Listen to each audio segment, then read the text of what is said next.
Hello, everyone, and welcome back to another episode. I'm your host, a Millennial Investor, and in today's episode, we are doing a continuation from the last episode, going over the earnings reports that are coming out this week. Now, I know in the last episode we had a lot of great news on earnings reports, and the next two that we're going to be talking about today are not very bad as well. Let's go ahead and sort by value and target. And the last three that we went over last time was Johnson & Johnson, Lockheed Martin, and Procter & Gamble. And luckily for us, for all three of these companies, they beat earnings across the board. Beat the earnings on revenue, beat the earnings on profitability, and two of the three raised their dividend. Procter & Gamble raised their dividend 10%, Johnson & Johnson raised theirs 5%, and Lockheed Martin is on track to raise theirs as well. But all three of these are reporting higher earnings, higher revenue for the following year, and I think that we're going to have some great returns going into 2021.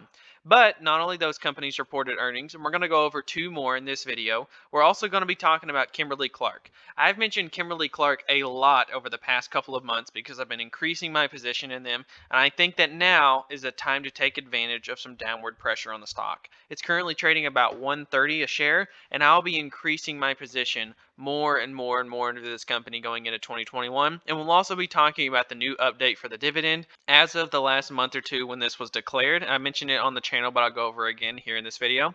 And then we'll also be talking about a company that is once again in my portfolio, and I'll talk about my decision to reinvest back into Broadcom and how these earnings just reaffirm my position in the company, and also another update on the dividend as well that just was announced, as well as some share buybacks. We'll also be looking at two more things relating to the market. One of them has nothing to do with the market in general, and it's just a piece of information that I find satisfying. I just wanted to go over Nikola stock. I made a video about this company months ago telling you guys that it was a scam, and just the other day it finally broke below $10. And this is incredible to see from a company that at one point was over $90 a share and had a higher valuation than Ford Motors. Ford is one of the largest vehicle companies on planet Earth, and this company, which has yet to produce a vehicle, was valued larger than Ford. I just wanted to mention, it's not anything important at all, but I just wanted to mention just the other day it finally broke below $10 a share. So anybody that have been shorting or buying puts on this company or anything like that,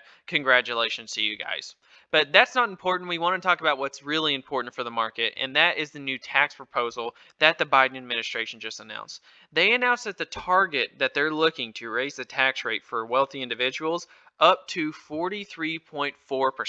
I'll talk about how this will affect the markets, if this will actually pass, and what I'm doing to potentially prepare for this. But I hope you guys enjoy this video. If you're not familiar with me, my name is Jordan. I'm a millennial investor, and these are the 22 companies that I currently own in the left column right here. And this is my annual dividend income and my monthly dividend income tracked on monthly charts, updated every single 30 days, as well as my portfolio value and my monthly YouTube income that is all disclosed, including my buys, my sells, my dividends, my referrals, and everything of the like.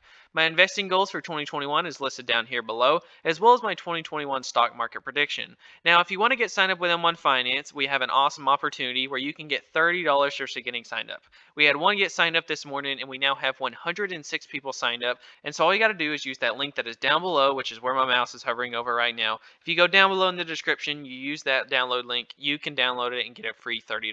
But not only that, we also have mentoring calls offered as well. So if you're new to the market and you want to help get started, you can talk to me personally through a cell phone conversation, and we can help get you set up through a mentoring call. But check out all that stuff down below in the description. Not only mentoring calls and referrals in M1 Finance, but my dividend portfolio is shared down there below as well, but also savings accounts, credit card referrals, lots of things like that. But I hope you guys enjoy this video, and let's go ahead and get started with the first stock of the day, and that is Kimberly-Clark. We have a target weighting of 5% on this company, and what I want to do real quick is I want to sort by best to worst returns, and the number one being Whirlpool, the one that we're going over next. We have Caterpillar, JP Morgan, my largest holding Broadcom. A lot of my companies have performed very well, but if we scroll to the very bottom here, we only have one company in the red. And I was in the green in this company until today, and that was because of the earnings that just came out. And this is a massive move for Kimberly-Clark. Now, overall, a money-weighted return, I'm down $13 or about 5.17%,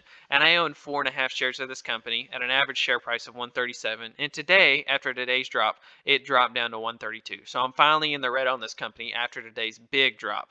Now, before that, the company has pretty much went nowhere in the last 5 years. The company has traded sideways, it's went up, it's went down, and now there's fears if this company will be able to maintain the profitability that it had previously. Now, I want to go over the earnings earnings report that was just announced and talk about how this will look going forward. First quarter 2021 net sales of 4.7 billion decreased 5% compared to the year ago period, including an organic sales decline of 8%. Diluted net income per share for the first quarter was $1.72 in 2021 and $1.92 in 2020.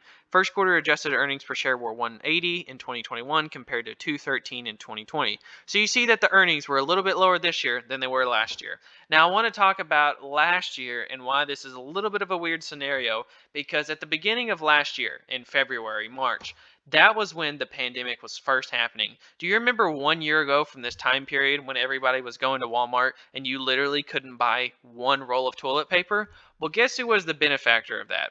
Kimberly-Clark was the one that was benefiting from that mass fear that was all over the country, or globally, I should say, all over the world.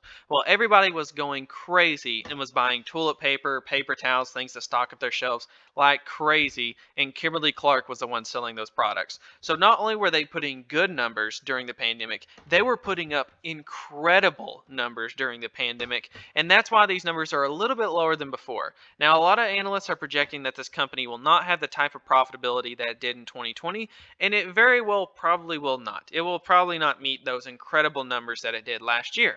Now, if that doesn't happen, that is perfectly fine, and I want to talk about the guidance going forward. These two tabs right here that I'm highlighting is what I really want to talk about. Diluted net income per share for 2021 is anticipated to be $6.65 to $7.15. The company is now targeting full year 2021 organic sales growth of 0 to 1% and adjusted earnings per share of $7.30 to $7.55. The prior outlook was for organic sales growth to be 1 to 2% and adjusted earnings per share of $7.75 to $8. The updated earnings outlook reflects significantly higher input cost inflation and lower sales volume, partially offset by higher net selling prices and additional cost savings. So if you see these numbers, previously they were projecting 1 to 2% organic growth, and earnings per share, the most important number that I look at, the earnings per share, the EPS numbers, is so important for profitability, and for a dividend company is arguably the most important number to look at. You want that earnings per share number to be as high as physically possible. Now, they were previously projecting to grow 1 to 2% and have EPS numbers of $7.75 to $8. They're now lowering their expectations of from 1 to 2% growth to 0 to 1%, and instead of $7.75 to $8, they're now projecting $7.30 to $7.55. So a pretty big downturn there. And I want to talk about why this doesn't really matter for me as a dividend investor, and I actually in some ways kind of get excited by this quote negative news, okay? Because if you look at these numbers real quick, you see that in 2020 they did great earnings per share numbers, and in 2021, even with this revision downwards, this is still going to be great numbers. Because I want to talk about what this company is currently paying out in dividends. While in the last 5 years it has traded pretty much sideways, pretty much went nowhere in the last 5 years. It's went up like 5% in the last 5 years in share price. Its dividend has been a steady uptrend consistently year over year. In 5 years ago in 2016, they paid 92 cents a share in dividends. Then they raised it to 97. They went up to $1. They went up to $1.03. They went up to $1.07. And then they just raised it recently. Now, while that dividend has steadily climbed upwards, the dividend yield has went steadily upwards as well. And this is why I think this is a buying opportunity, because they talked about the lower earnings per share number coming from higher input costs, because some of the things that they use to produce their products are being inflated in price. Now, this is an opportunity because this company has such high demand from its products. Its brand loyalty is so high from its brands, including things such as Huggies, Kleenex, Scott, Scottex, Cottonelle, Pull-Ups, Goodnight. There's so many brands that are incredible that are behind Kimberly-Clark. Now, if they take, say, a roll of toilet paper and they're selling it for 50 cents each, I'm just going to make up a number. And if they raise that price to 55 cents, do you think there's going to be a massive backlash by consumers? I don't really think so. So I think while they might be lowering their earnings per share numbers now due to the higher cost, I think that in the long run, they're slowly going to raise prices. Because if you go and buy a jumbo pack of paper towels and it costs you $5 to buy it, and then next year it costs you $5.10, you're probably still going to buy it if you love that brand, you love that style of paper towels. And I think that this is why this is going to be a buying opportunity for Kimberly-Clark. Let's go ahead and take the updated dividend as well as today's massive downturn in share price and figure out the dividend yield. M1 Finance does not give an updated number on this. And let's look at the 5-year chart. Like I said, they did just raise that dividend to $1.14, which, by the way, I should have mentioned that's what I was going to talk about in the video. The dividend track record for this company goes way back. It goes so far back that it is incredible. 368 in 2016, 388 in 2017, to $4, to $4.12, 428, and now in 2021 they're on track to beat it again. They raised it about 7% in 2021 earlier this quarter, and they're going to maintain that through 2021. Now, if you take 1.14, multiply that times 4, every single share that you own of Kimberly-Clark will pay you $4.56 a share every single year. So let's take 4.56 and divide that by today's price of 132.57 as of right now. As of today, the dividend yield is 3.44%. 3.44% is incredibly high considering we live in a world where the S&P 500 trades at a dividend yield of about 1.3%. That is so much higher than average, and that is about 2.5 times higher than that of the S&P 500. So Kimberly-Clark is a boring, profitable stock that, as this company continues to raise dividends, buy back shares, and in the long run will continue to increase profitability, I think that this short-term pain is a long-term opportunity to buy Kimberly-Clark. I think that I'll be buying more shares as M1 Finance targets this lower weighting since it has went down in price. But if this company were to go significantly lower, let's say if this company were to break below, say, 125 a share, 120 as the dividend yield would start to approach $4, I think that I would start to load the boat on Kimberly-Clark shares and I would begin buying it more and more and more. As the lower this company goes, the heavier I buy, especially in a world where most stocks trade at PE ratios that are 25, 30, 35, 40. This is a PE ratio that is being traded below 20. So very good value, very high yield. And as they raise that dividend, it's one that I just get more and more excited on. Next up, let's go to the company that is 2% weighting in my portfolio. And it is a new addition to the portfolio. I started off with this earlier in 2020. And it's funny because if you look at the money weighted return, it doesn't fully tell the story. The money weighted return is 483% for this company. Absolutely incredible. We have had $103 worth of market gains in the past. So I bought this company March 8th. So that's a month and a half.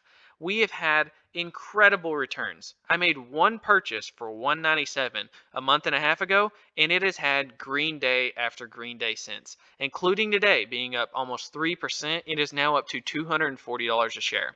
And this is why when you just look at a company's share price, this doesn't tell the full story. Like I said, I bought it at $197, so March 8th. So I would have bought it this day right here. Now, if I looked at that share price and I only look at the price, that didn't tell the full story. I bought it right here on this day at around this price, and since then it has went up and up and up. And I think that it's probably going to continue to go up. This is benefiting massively from the pandemic, from everybody getting stimulus checks, and lots of money being pumped out into the market. But I think that this company is still undervalued. I hope it comes back down in price so I can begin to buy shares at the lower value where I wanted to buy it at, under 200. But even at 240, it's not a bad buy. Now, this company did just come out with its full year guidance and its quarter one earnings report, and I want to talk about that for a second. Net sales growth were over 24%. This is a company that is known for being a boring appliance company that grows little to none. It either grows nothing at all or it will grow 1, 2, 3% every year. It just posted numbers of 24% growth. That is something you'll see out of a brand new tech company that is growing at massive levels, right? GAAP net earnings margin of 8.1%, up 450 basis points, and ongoing EBIT margin of 12.4%, up 620 basis points. So not only are they putting up record revenue and record profitability, their margins are getting better as well. Delivered cash provided by operating activities of $182 million and free cash flow of $132 million, driven by strong earnings and disciplined working capital management. Now, the next two tabs are what I really want to focus on. This is what's really important. Raised full year 2021 guidance, earnings per share diluted now expected to be $23 to $24.10 on a GAAP basis and $22 to $23.50 on an ongoing basis.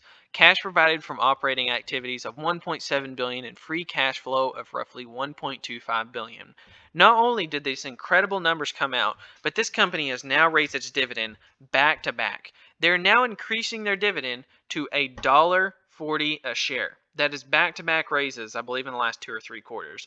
Now, not only did they raise that dividend, from all this profitability, all this incredible revenue growth, this is one of the best parts about dividend investors. Not only has this share price went up massively. I bought at $197 a month and a half ago, and now it's already trading upwards of $240 a share, right? Not only has that happened, they are now paying more in dividends than before, and they're going to be buying back more of their stock. And just the other day, they announced that Whirlpool Corporation said that its board had approved a $0.15 increase in quarterly dividend, 15 cents, from the company's common stock from previously $1.25 up to $1.40. But in the next paragraph, you'll read that the company's board also authorized an additional 2 billion share repurchase program. The new authorization is an additional to the $531 million unused portion of the previous program as of December 31st of 2020. So this is just back-to-back incredible news for Whirlpool, and this is why I think this is an awesome opportunity. This is why I love dividend investing. If I just bought this stock at $197 and now it's up to $240, great, I now have it as a profit. But the only way that I can realize that profit, that I can actually take my gains out of the company and do something with it, would be to sell my shares, but not as a dividend investor. If I still like the company, which I do, the same thing goes for the other company that we just talked about. The same thing for Kimberly-Clark. When this company eventually goes back up in price, the only way as I was a growth investor would be to sell this company for a profit. Buy it today at $132, sell it next year for $150, for $160. But we don't have to do that. If I still like the company with Whirlpool, as I'm up on my money on it, I don't have to sell it. Every year that goes by, every day that goes by, this company is paying out dividends, it's buying back its own shares, and in the long run will steadily grow its business. Now, what happens next month, what happens next year, who knows? But 5 years from now, 10 years from now, Whirlpool will be doing more profits than it is today. Even with all that happened in 2020 with stimulus checks and the pandemic, I think that this company will continue to put up solid numbers, and it will continue to be an awesome investment for me and for people that follow along with my investments. It's not investment advice. I don't recommend this investment whatsoever as far as a financial advice situation. You know, this is all entertainment purposes only. But I think this is opportunities that I look for. And the same thing when I say with like a Lockheed Martin. In the same way that I was buying that company a few months ago when it had this downturn, when everybody was worried, there was fears about the company, I buy it now during these periods when I'm hovering my mouse at. So that way it recovers later and I get a better price. The same thing for a Kimberly-Clark. I want to buy Kimberly-Clark now while it's downtrending because 1, 2, 3 years from now, this will likely not be the story. And I think once this company starts to recover, as it has this short-term downfall of 130, 120 a share, I think once it recovers back past that price, once it starts to recover, I think that's the last time you ever see this company ever get to these prices again. So Whirlpool, Kimberly-Clark, 2 that I'll continue to buy, 2 that I'll continue to recommend on this channel. And all 5 of these companies, I'm so happy with the earnings that was just reported that I've went over. The 5 that we went over Johnson & Johnson, we went over Procter & Gamble, we went over Lockheed Martin, Kimberly-Clark, Whirlpool. All 5 of these companies I am very happy with. All 5 of them have done very good on their earnings, and 4 out of the 5 have raised their guidance and raised their profitability for 2021. The only one that has lowered it was Kimberly-Clark, and I still think that's a short buying opportunity. So I'll be buying all those 5 companies. I recommend them going into 2021, and I'll keep you guys updated on any changes that I'll be making to my portfolio. But thank you guys for watching all the way to the end. Like I said, don't forget to check out mentoring calls, Yada savings accounts, credit card referrals, and more importantly, of all that, of the brokers that you see showcasing me in all of my videos, you will see M1 Finance down below in that description. You can get $30. It's usually just $10, but right now it's $30 to get signed up. So if you want to get signed up with that, that's down below in the description. It's absolutely free. They have incredible services and incredible features, so I'd recommend them 100%. But thank you guys so much for watching. I'll catch you guys next time.